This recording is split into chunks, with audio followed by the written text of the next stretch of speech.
Hi all, welcome to Vijayamala சக்கரவர்த்தி channel.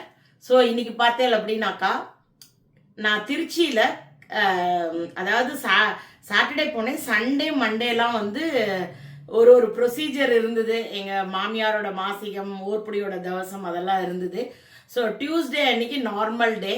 So எங்கள் மாமனார் சில டிஷ்ஷஸ்லாம் கேட்டார், மாலா நான் எல்லா சாப்பாடையும் வந்து மிஸ் பண்ணுறேன் அப்படின்ட்டு. ஸோ கடந்த ஒரு சில வருடங்களாக எங்கள் மாமியாருக்கு ரொம்ப உடம்பு முடியாமல் போயிடுது. அவளால் ட்ராவல் பண்ண முடியாது.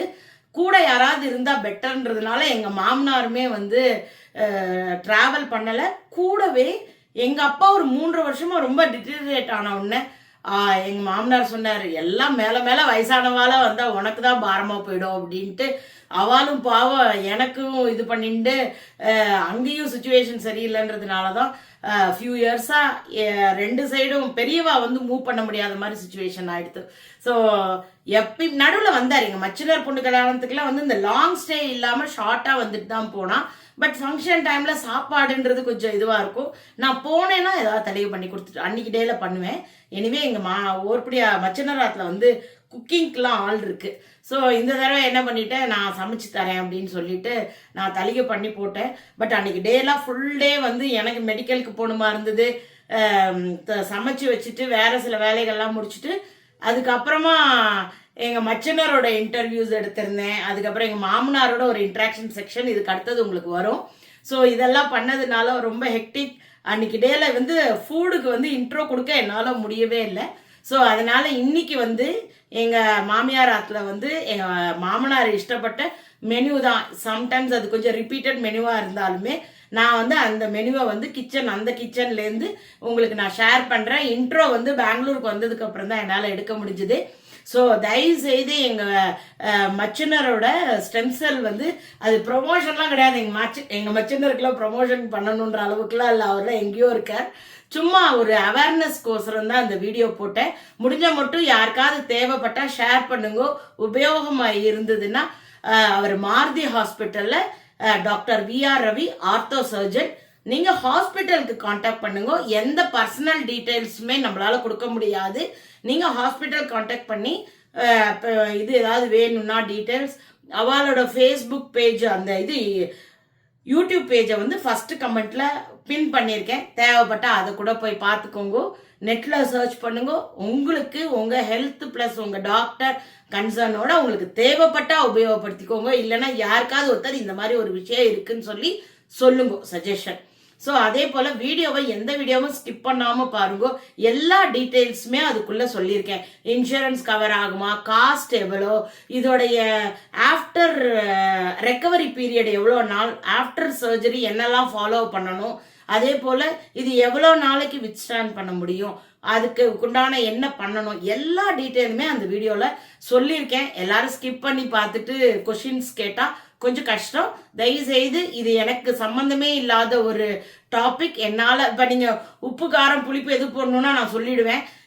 என்னால் முடிஞ்சது இந்த இன்ஃபர்மேஷனை உங்களோட கன்வே பண்ண முடியும், அவ்வளோதான். ஸோ இன்னைக்கு உண்டான ரொம்ப பேசிட்டா இதையும் ஸ்கிப் பண்ணிடுவேன் நீங்கள். ஸோ அதனால இன்னைக்கு உண்டான திருச்சியில் சமைச்ச விளாக் தான் உங்களுக்கு வரப்போகிறது. உங்கள் எல்லாருக்கும் பிடிச்சிருந்தா தயவுசெய்து வீடியோவை லைக் பண்ணிட்டு பாருங்க. நாளைக்கு எங்கள் மாமனாருடன் ஒரு உரையாடல், அதாவது ஒரு இன்ட்ராக்ஷன் வச்சிருந்தேன். சும்மா எல்லாருக்கும் எங்கள் மாமனாரை இன்ட்ரடியூஸ் பண்ணணும், எல்லாருக்கும் யாருன்னு காமிக்கணும் அப்படின்ட்டு. ஸோ அதனால அந்த வீடியோ நான் நாளைக்கு உங்களுக்கு போஸ்ட் பண்ணுறேன். இன்னைக்கு வந்து உங்களுக்கு திருச்சியில் குக் பண்ண குக்கிங் வீடியோ தான் உங்களுக்கு வரும். பிகாஸ் குக்கிங் வீடியோ போட்டால் மட்டும்தான் என் வீடியோவில் போகிறதே தவிர மற்ற எது காமிச்சாலும் வீடியோ போக மாட்டேங்கிறது. அது யூடியூப் ப்ராப்ளமா இல்லை எல்லாருக்கும் அதில் இன்ட்ரெஸ்ட் இல்லையா அப்படின்றது எனக்கு தெரியல. ஸோ என்னோட விளாக் இனிமேல் குக்கிங் மட்டும் இல்லை, மிக்சடாக தான் வரும். அதுதான் என்னுடைய இது. ஸோ இத்தனை நாள் ஹவுஸ் அரெஸ்டாக ஆகிட்டேன், அதனால குக்கிங்கே போட்டுட்டு இருந்தேன். ஹியர் ஆன்வர்ட்ஸ் மிக்சடாக தான் வீடியோஸ் வரும். ஸோ உங்கள் எல்லாருக்கும் பிடிக்கும்னு நினைக்கிறேன். வாங்கோ வீடியோக்குள்ளே போகலாம். Hi all, welcome to Vijayamala சக்கரவர்த்தி சேனல். ஸோ இன்றைக்கி கிச்சன் டிஃப்ரெண்ட்டாக இருக்குதுன்னு நினைக்கிறேங்களா? நிறையா பேர் என்னை பார்த்த வாளுக்கு முன்னாடியிலேருந்து பார்க்குற வாளுக்கு தெரியும். இது என்னோடய மாமியார் கிச்சன். எங்கள் மாமியார் அதுக்கு வந்திருக்கேன். ஸோ ப்ரிப்ரேஷன் ஒர்க்லாம் ஆகிடுது. இங்கெல்லாம் தான் வந்து இந்த மாதிரி குட்டி வெந்தயக்கீரை கிடைக்கும், சென்னையில் கிடைக்கும், இங்கே கிடைக்கும். இதை பார்த்த உடனே ரொம்ப ஆசை. உடனே நம்ம திருப்பதி புளிக்கீரை பண்ணிக்கலாம் அப்படின்ட்டு. நான் அன்றைக்கி எங்கள் ஆற்றுல பண்ண அந்த குட்டி கத்திரிக்காய் வேணும்னு சொல்லி கேட்டால், ஸோ அதனால் அதே ஐட்டம் பொடி போட்ட வெண்டைக்காய் பண்ணிக்கலாம். ஸோ ப்ரிப்ரேஷன் ஒர்க்கெலாம் ரெடி பண்ணிவிட்டேன். நம்ம கிடுகிடுன்னு இப்போ தளிகை பண்ண ஆரம்பிக்கலாம். ஸோ புதுசாக பார்க்குற வாளுக்கு இது என்னோடய மாமியார் கிச்சன். முன்னாடியே சில பேருக்கு தெரியும் நான் இந்த கிச்சன்லேருந்து போட்டிருக்கேன் அப்படின்ட்டு. ஸோ நம்ம வாங்க வீடியோக்குள்ளே போகலாம். ஸோ நான் இப்போ புளிக்கீரை பண்ணுறதுக்கு பருப்பை வந்து ஒரு 15 மினிட்ஸ் ஊற வச்சு அலம்பி எல்லாம் க்ளீனாக ரெடியாக இருக்குது. ஸோ துவரம்பருப்பு இது ஒரு 4-5 பேருக்கு பண்ணுறதோட குவான்டிட்டி. ஸோ பார்த்துக்கோங்க. இது வந்து 2 கட்டு கீரை. இது எவ்வளோப்பா? ஒரு கட்டு விலை 30 ரூபா. ஒரு கட்டு கீரை வந்து 30 ரூபாயாம். ஸோ 2 கட்டு 60 ரூபா கொடுத்து வாங்கி வந்திருக்காரு. ஸோ இதோட டேஸ்ட்டே எக்ஸலண்ட். யாருக்கெல்லாம் தெரியுமோ சொல்லுங்க இது எப்படி இருக்கும் அப்படின்ட்டு. அனுபவித்த வாழ்க்கை இதோட டேஸ்ட் என்னன்னு தெரியும். ஸோ நான் இப்போ இதுக்குண்டான ஜலத்தை குத்திக்கிறேன். அடுப்பை ஆன் பண்ணிட்டேன். ஸோ இதில் கொஞ்சம் ஜலம் பார்த்து விட்டுட்டோம் அப்படின்னா புளி ஜலத்தை கொஞ்சம் கம்மியாக விட்டுக்கலாம். ஸோ இப்போ இதை அடுப்பை மூடி பருப்போட குவாலிட்டியை பொறுத்து 4 விசிலோ 3 விசிலோ விட்டுக்கோங்க. நான் இப்போ 4 விசில் விட்டுக்கிறேன். வீடியோவில் இறைச்சல் நிறையா இருக்கும். எங்கள் ஆத்துக்கார் மாமனார் எல்லோரும் பேசிகிட்டு இருக்கா. டிவி ஃபேனுன்னு ஓடிண்டே இருக்குது. இந்த ஸ்பூன் எடுத்து கொடுங்க, வெந்திருக்கான்னு பார்த்துக்கலாம். இப்படி தான் இருக்குமா பருப்பு? லைட்டாக இது கடைஞ்சிக்கணும். வெந்திருக்கு இல்லை வெந்திருக்கு தானே? யா வெந்திருக்கு. எஸ், இதை நம்ம அப்படியே கொஞ்சமாக கடைஞ்சிக்கலாம். ஸோ நான் இப்போ வானொலி வச்சுருக்கேன். இதில் நல்லெண்ணெய் குத்தி பண்ணால் தான் இது டேஸ்டியாக இருக்கும். ஸோ கொஞ்சமாக நல்லெண்ணெய் குத்திக்கிறேன். எண்ணெய் சுடட்டும். ஸோ பின்னாடி ஏதோ ட்ரில்லிங் சத்தம். எந்த ஊருக்கு எங்கே போனாலும் யாராவது ஒருத்தர் ட்ரில்லிங் பண்ணிகிட்டே இருக்காங்க. சத்தம் கேட்டுகிட்டே இருக்குது. கொஞ்சம் அட்ஜஸ்ட் பண்ணிக்கோங்க. எண்ணெய் சுடட்டும்.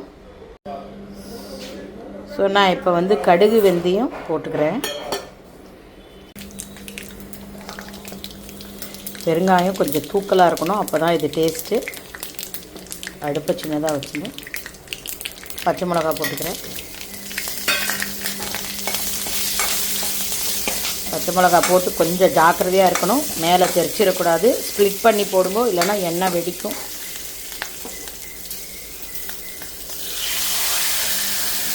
புளிஜலம். ஸோ புளி கொதி வர ஆரம்பிச்சிருக்கு. நான் இப்போ வந்து இதுக்குண்டான மஞ்சப்பொடி, இதில் வெறும் கடுகு வெந்தயம் மஞ்சப்பொடி பெருங்காயம் கொஞ்சம் பளிச்சுன்னு தெரிகிற மாதிரி இருக்கணும். அதுக்கப்புறமா உப்பு. ஸோ இதெல்லாம் போட்டு புளிஜலம் பச்சை வாசனை போகிற வரைக்கும். ஸோ பார்த்தெல்லாம் இப்போ புளிஜலம் நல்லா கொதிக்க ஆரம்பிச்சிருக்கு. இதோட பச்சை வாசனை போகிற வரைக்குமே கொதிக்க விடணும். ஒரு 2 நிமிஷம் கொதிக்கட்டும். புளிஜலம் நல்லா கொதித்து நல்லா வாசனை வர ஆரம்பிச்சுடுத்து. நான் இப்போ பருப்பு இதையும் மசிச்சு எடுத்துட்டேன். தேவைப்பட்டதுன்னா நம்ம மசிக்கிறச்சு என்ன பண்ணணும், கொஞ்சம் அந்த பருப்பு ஜலத்தை தனியாக கொஞ்சமாக எடுத்துன்ட்டு அதுக்கப்புறமா கீரை மசிச்சு எடுத்துக்கணும். எவ்வளோ தேவைப்படுறதோ அதுக்கப்புறமா அந்த ஜலத்தை ஆட் பண்ணிக்கலாம். இல்லைன்னா ரொம்ப நீர்க்க போயிடும். ஸோ அதனால் கொதிக்கட்டும். தேவைப்பட்டதுன்னா ஆட் பண்ணிக்கலாம். உங்களுக்கு புளிப்பு கொஞ்சம் ஜாஸ்தி தெரிஞ்சதுனாக்கா கொஞ்சமாக வெல்லம் போட்டுக்கோங்க. எனக்கு கொஞ்சம் உப்பு ஜாஸ்தியாக தெரியறது. ஸோ அதனால் பேலன்ஸ் பண்ணிக்கிறதுக்கோசரம் நாட்டு சக்கரை போட்டிருக்கேன். பட் இது புளிக்கீரை, புளிப்பு வந்து தெரிஞ்சால் தான் அதோட டேஸ்ட்டு. முத்தையோடு சாப்பிட்றச்ச உங்களுக்கு வந்து ரொம்ப டேஸ்டியாக இருக்கும். எங்கள் மாமனாரோட மோஸ்ட் ஃபேவரட். இதை நிறையா தடவை சொல்லியிருக்கேன். சரி, அதை இன்றைக்கி வந்து அவருக்கோசரம் தான் இந்த ஐட்டம் என்ன பண்ணுறேன். ஸோ இப்போ நல்லா ஒரு கொதித்து கொஞ்சம் வத்தின கையோடு இதை ஆஃப் பண்ணிட்டோன்னா நமக்கு திருப்பதி புளிக்கீரை வெந்தயக்கீரை நமக்கு ரெடி ஆகிடும். ஸோ மணக்க புளிக்கீரை ரெடியாக எடுத்து அடுத்தாப்பில் கத்திரிக்காய் கொஞ்சம் பண்ணிக்கலாம். அடுத்தாப்பில் கத்திரிக்காய்க்கு தேவையான எண்ணெய் வந்து குக்கர்லேயே பண்ணிடலாம். நான் ரீசெண்டாக பண்ண ஐட்டம் தான். ஸோ இவ பிடிச்சிருக்கு, அது வேணும்னு சொல்லி கேட்டதுனால ரிப்பீட் பண்ணுறேன். ஸோ கொஞ்சம் எண்ணெய் குத்திருக்கேன். எண்ணெய் சுடட்டும். ஸோ கடுகு ஜீரகம் சோம்பு எல்லாமே ஒரு சின்னதாக ஒரு 3/4 டீஸ்பூன் இருக்கும் இல்லையா? 3/4 டீஸ்பூன். 3/4 டீஸ்பூன் கடுகு பொரிய ஆரம்பிச்சிட்டு கருவேப்பிலை போட்டுக்கிறேன்.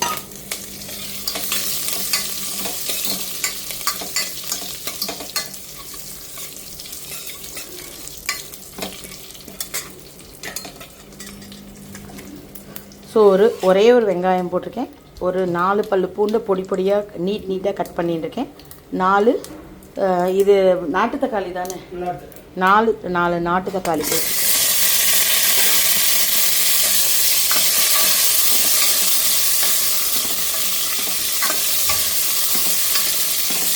கொஞ்சம் வதங்கட்டும். ஸோ தக்காளி வெங்காயம்லாம் நல்லா வதங்க ஆரம்பிச்சிருக்கு. நான் இப்போ வந்து ஒரு டேபிள் ஸ்பூன் சாம்பார் பொடி போட்டிருக்கேன், ஒரு அரை டீஸ்பூன் தனியா பொடி, பெருங்காயம், உப்பு, மஞ்சள் பொடி. காரம் அவங்கவுங்களுக்கு எப்படி வேணுமோ அதுக்கு தகுந்தாப்பில் பண்ணிக்கலாம். கொஞ்சம் அந்த பச்சை வாசனை போகிறதுக்கோசரம் ஒரு பரட்டு பட்டிட்டு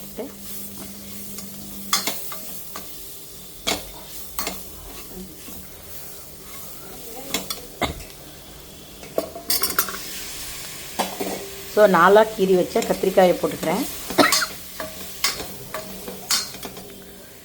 கத்திரிக்காய் கலர் பார்த்தீங்கன்னா நல்லா கலர் சேஞ்ச் ஆகிருக்கு. லைட்டு கொஞ்சம் கம்மியாக தான் இருக்குது. இப்போ நான் புளிஜலம் ஆட் பண்ணிக்கிறேன். கொஞ்சமாக தான் புளிஜலம், ஏன்னா நான் கடைசியாக அரைச்சி விடுவேன் கொஞ்சம். ஸோ அதனால் நான் லாஸ்ட் டைம் அரைச்சி விடாமல் பண்ணியிருக்கேன். அப்படியும் பண்ணலாம், இப்படியும் பண்ணலாம். ஸோ இதை நான் இப்போ வந்து மூடி போட்டு ஒரு தடவை கிளறி விட்டுருவேன்.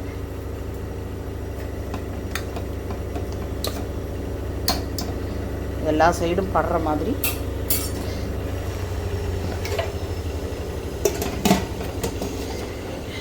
இது 2 விசில் இல்லைன்னா 3 விசில் விட்டால் போகிறோம். அதுக்கப்புறமா நம்ம இப்போ வந்து இதுக்கு அரைச்சி விட்றதையும் சேர்த்து இப்போ அரைச்சுன்றலாம்.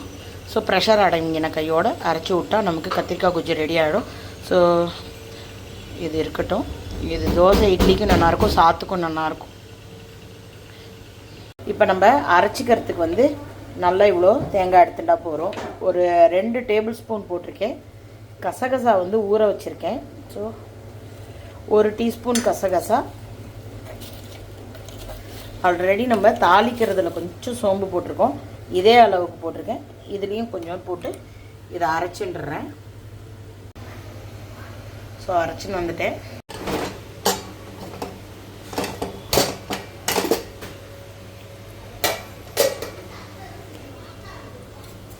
ஸோ நல்லா டெண்டராக இருக்குது. கொஞ்சம் விசில் வர்றதில் பிரச்சனை பண்ணிட்டு, ஸோ அதனால் இப்போ அரைச்சது இதோடு சேர்த்துன்றேன்.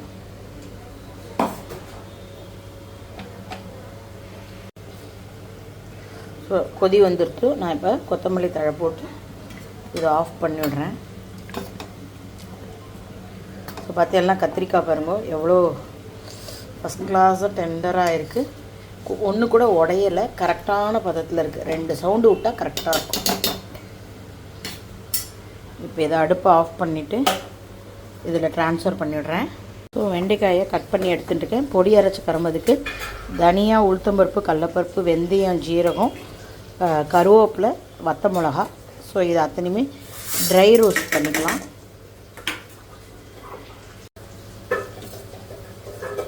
கருவேப்பிலை, வத்த மிளகா,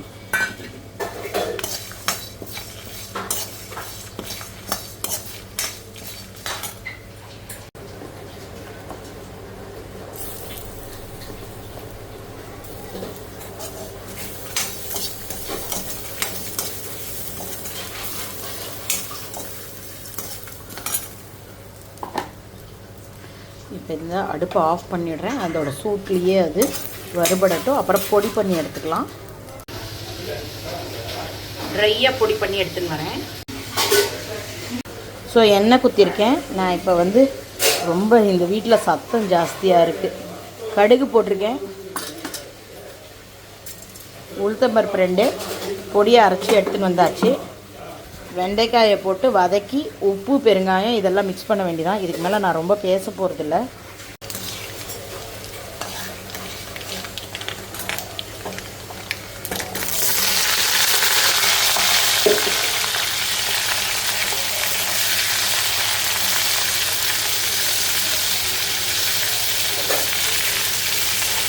ஸோ இது நல்லா வதங்கட்டும்.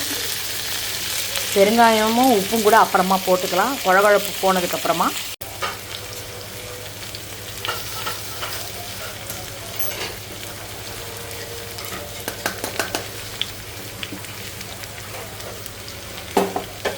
பின்னாடி அந்த பாத்திரம் தைக்கிறதுக்கெல்லாம் நம்ம வருவாப்பிலையா, ஸோ அவங்க ஃபுல் பைப்பு திறந்து விட்டு பாத்திரம் தேய்ச்சிட்டே இருக்கா, ஒரே சத்தமாக இருக்கு.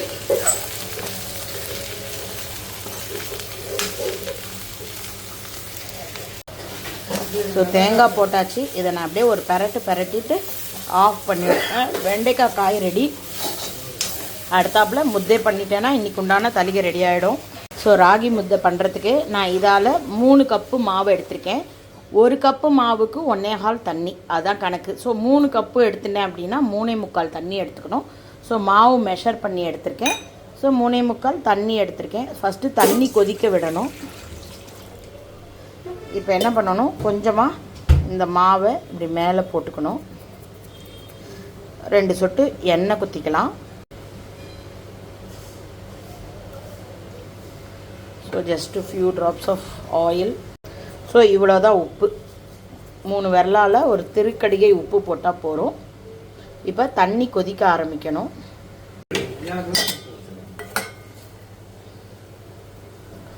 ஸோ இப்போ நல்லா தளதளான்னு கொதிக்க ஆரம்பிக்கணும். கொதிக்கிற நேரத்தில் நான் இந்த மாவை போடுவேன். ஸோ அப்படியே நுரைச்சி வரும்.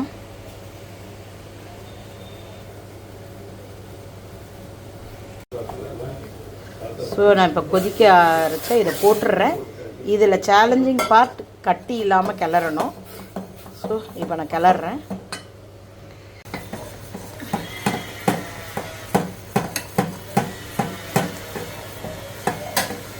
ஸோ நல்லா கிளறிட்டு நான் வந்து ஸ்ப்ரவுட்டட் ராகி மாவு எடுத்திருக்கேன். முடிஞ்ச மட்டும் ஸ்ப்ரவுட்டட் கிடச்சிதுன்னா யூஸ் பண்ணுங்க, இன்னும் ரொம்ப நல்லது, நல்ல வாசனையாக இருக்குது. இப்போ என்ன பண்ணணும், கரெக்டாக நெய்யை கொஞ்சம் குத்திக்கணும். இந்த நேரத்தில் ஒரு 2 டீஸ்பூன்ஸ் கொடுத்துறேன்.